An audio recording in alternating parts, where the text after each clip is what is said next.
My concern and my aim would be to be able to serve at a level that is necessary. You know, our vision is a hunger-free Iowa, and that's what we're looking for.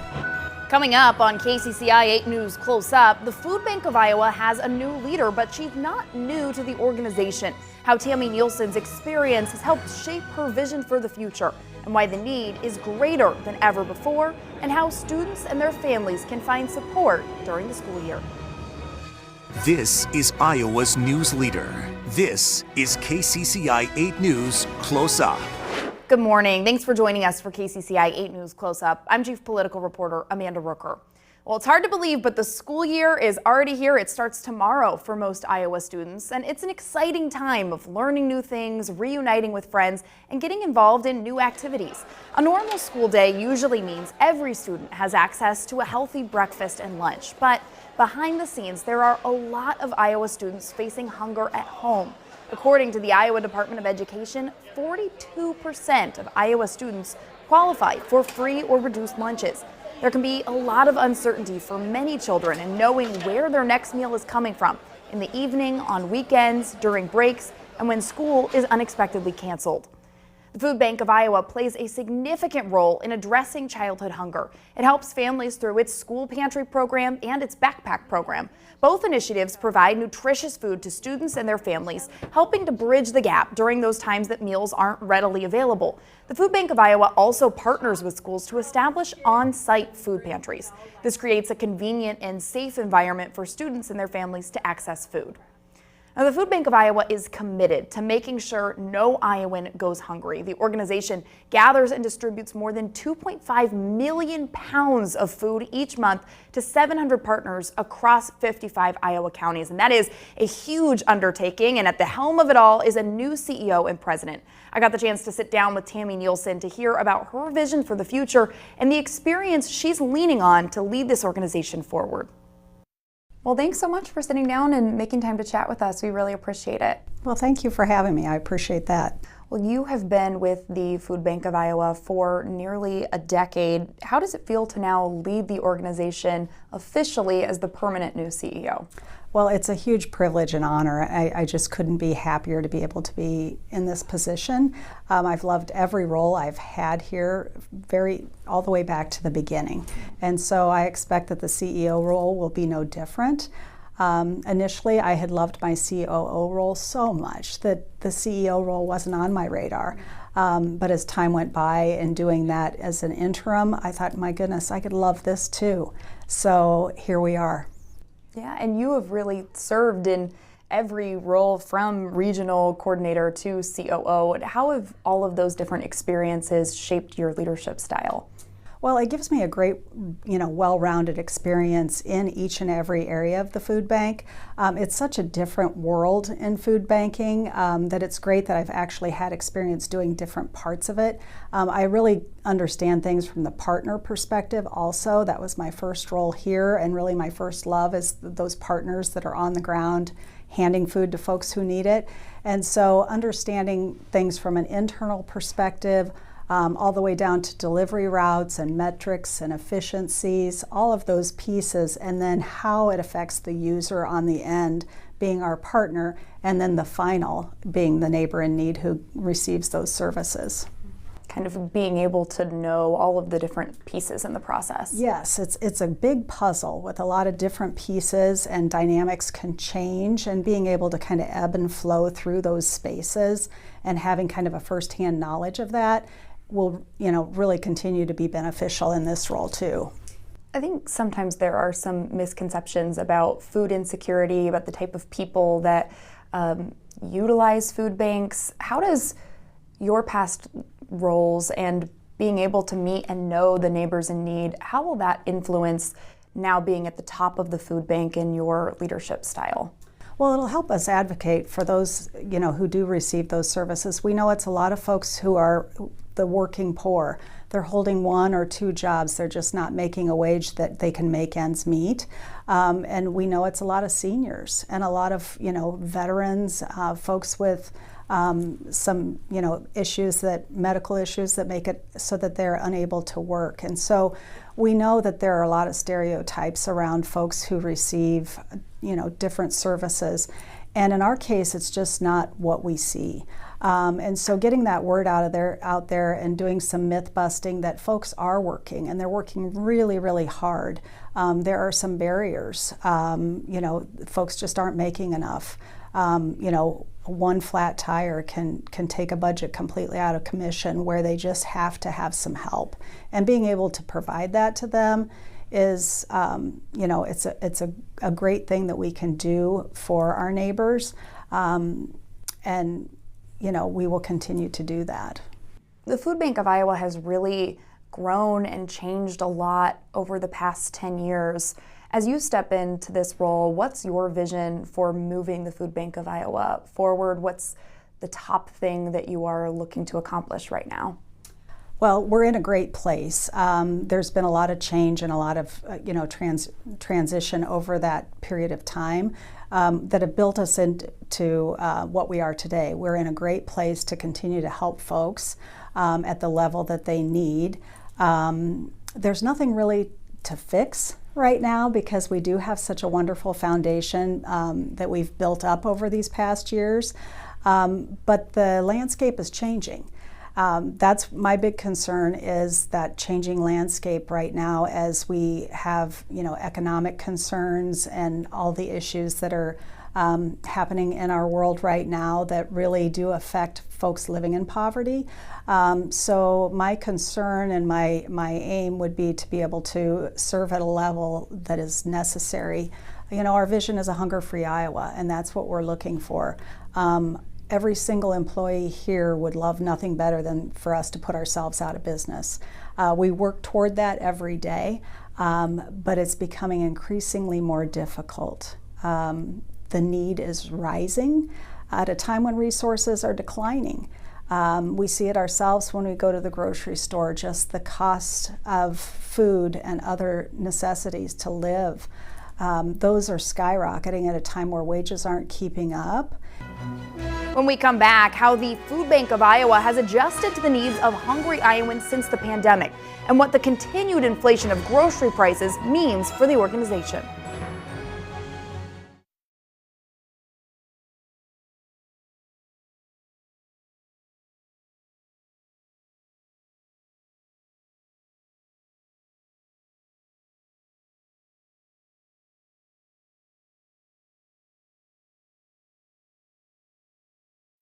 Welcome back to Close Up. Well, we all know just how expensive things have gotten at the grocery store. The latest Consumer Price Index shows grocery prices in July went up more than 2% compared to last year. And Food Bank of Iowa CEO Tammy Nielsen explains what that means for an organization that distributes millions of pounds of food every month.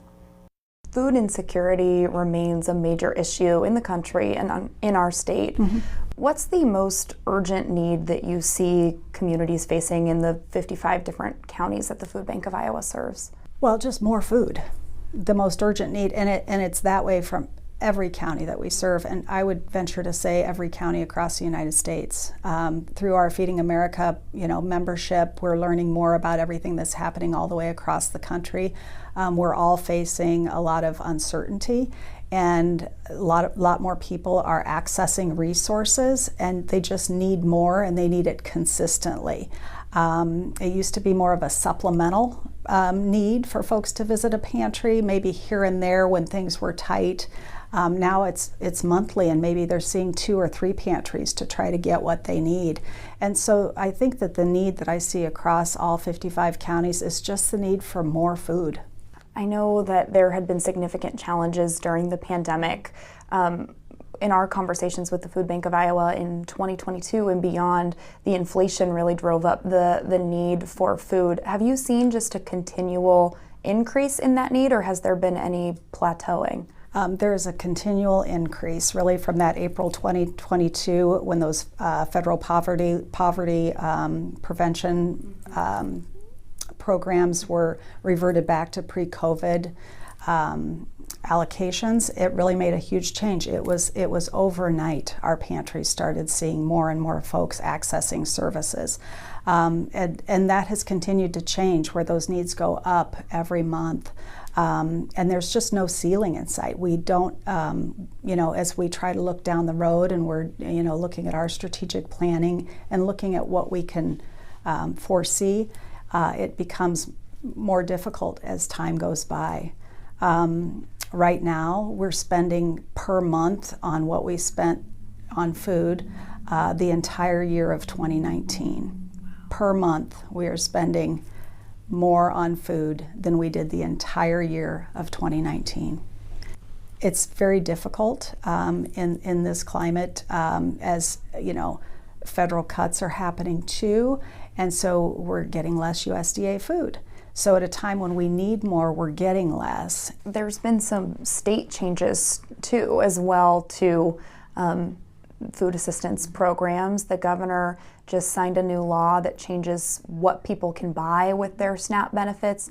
From your perspective, how do you see that impacting Iowans that utilize food assistance programs, and does that make any difference for the Food Bank of Iowa? Well, it certainly limits choice. I know what my family would like to eat, and I can choose that at the grocery store. It eliminates that same choice for families who are using SNAP benefits.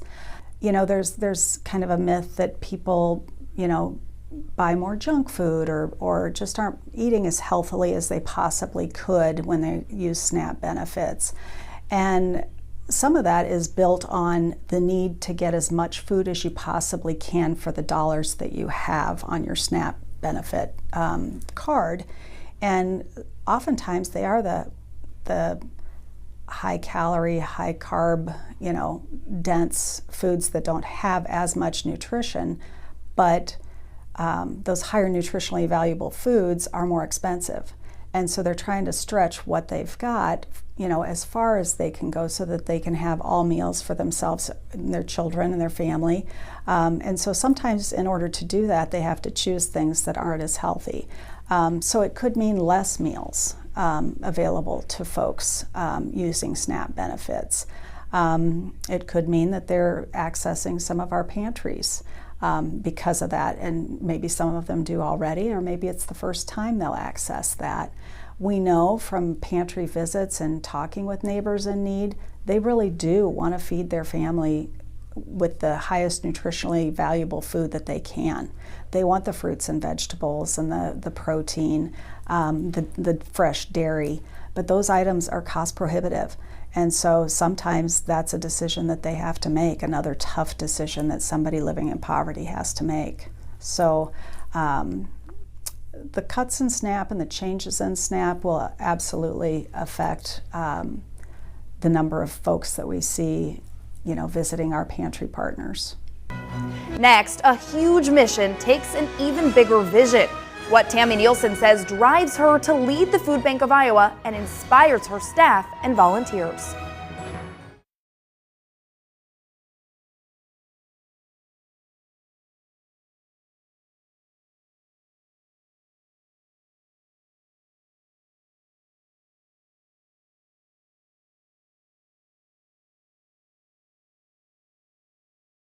Welcome back to Close Up.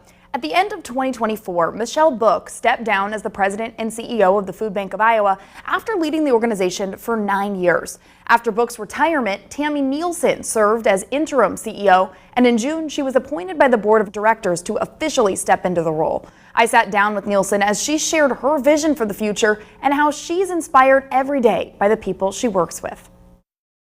I want to turn back to more your overall vision for this organization and just you personally. You talked about the people that work here being hunger fighters. What does that mission mean to you, and why is this something that drives you to be a part of this organization? Well, I came here just strictly for the mission. I think that everybody deserves food. It's a basic need. It shouldn't be something that is a privilege. I think that everybody deserves food. I grew up about 5-6 minutes east of where we're sitting right now. And even as a kid in elementary school, this was a long time ago, but kids who were on free and reduced lunch had a different color lunch ticket. You know, I know that it's much more discreet now, which is wonderful. But back then you knew who the kids who were growing up. I always had plenty. I was very fortunate.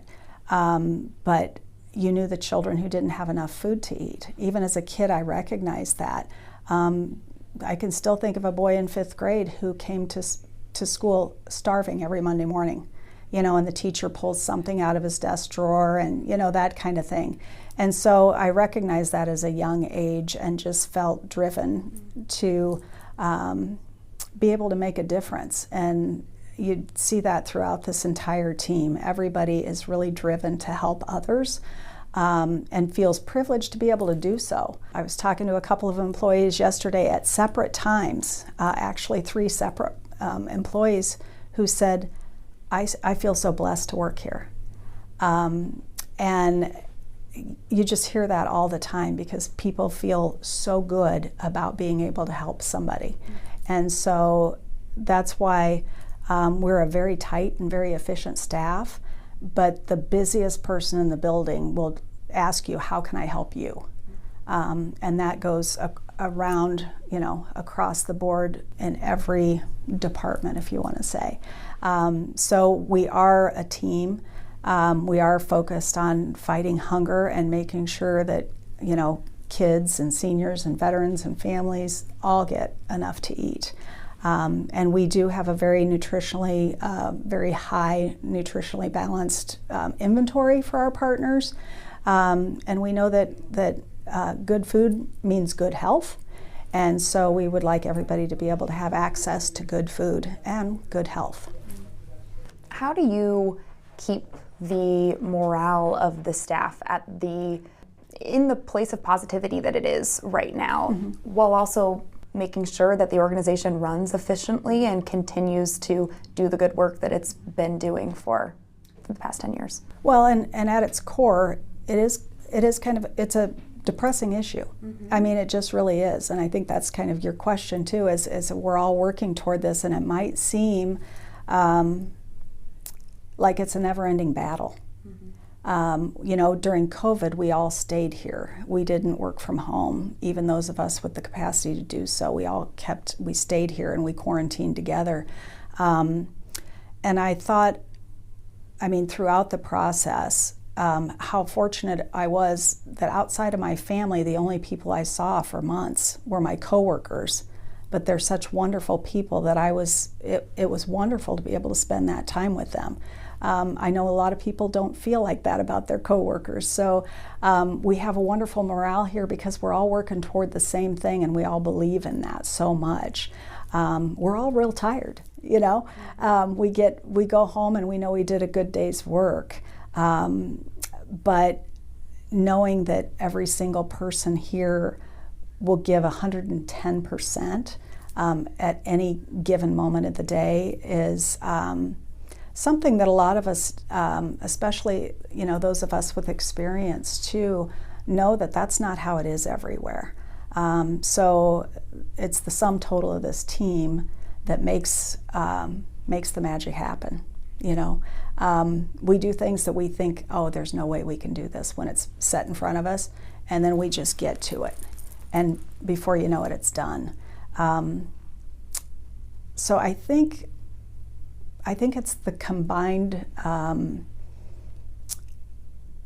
really feeling of everybody here of this is what we're supposed to be doing that really keeps that culture and that morale high, even at a time, you know, especially during COVID when there was, you know, early days when nobody knew it was supposed to last for 2 weeks, and then it went on and on and on. But we were still, how are we going to do this? What are we going to do?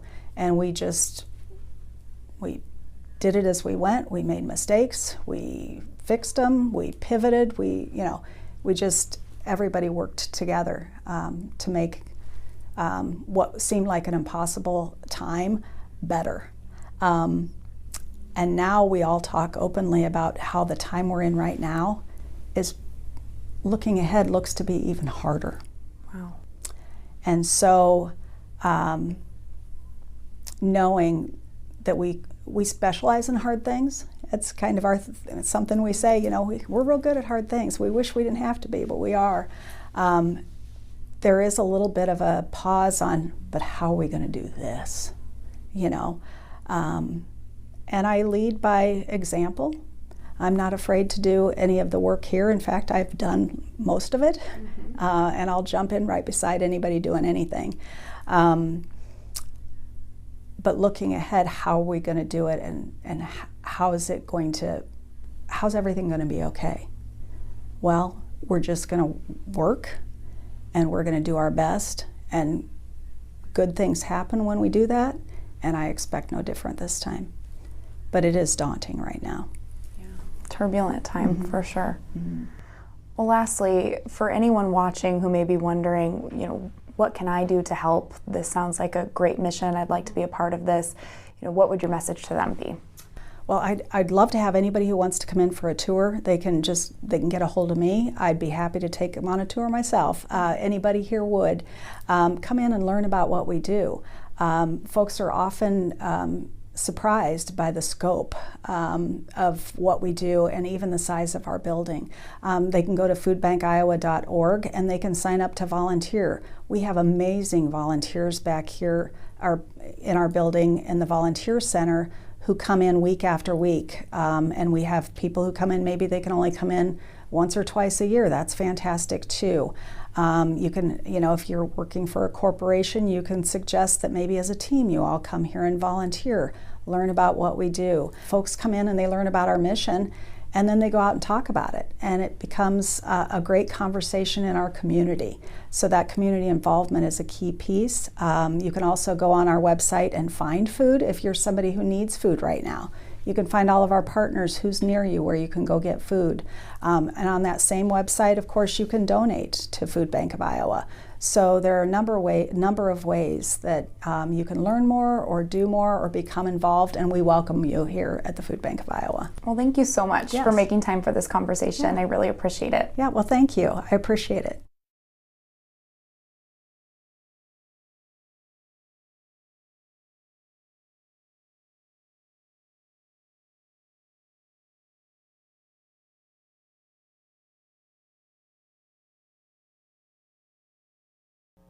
Welcome back. The 2025 Iowa State Fair wrapped up just 1 week ago, and there is always a lot of food left over after the fair.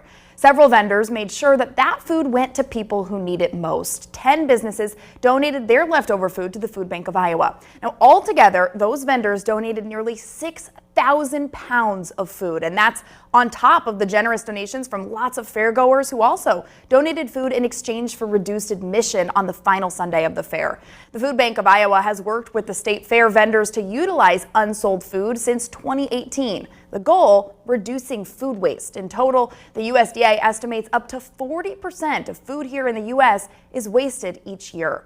Now, there are several ways that you can get help, give help, and volunteer through the Food Bank of Iowa. Just go to foodbankiowa.org for more information. Thanks for joining us this morning. Have a great day.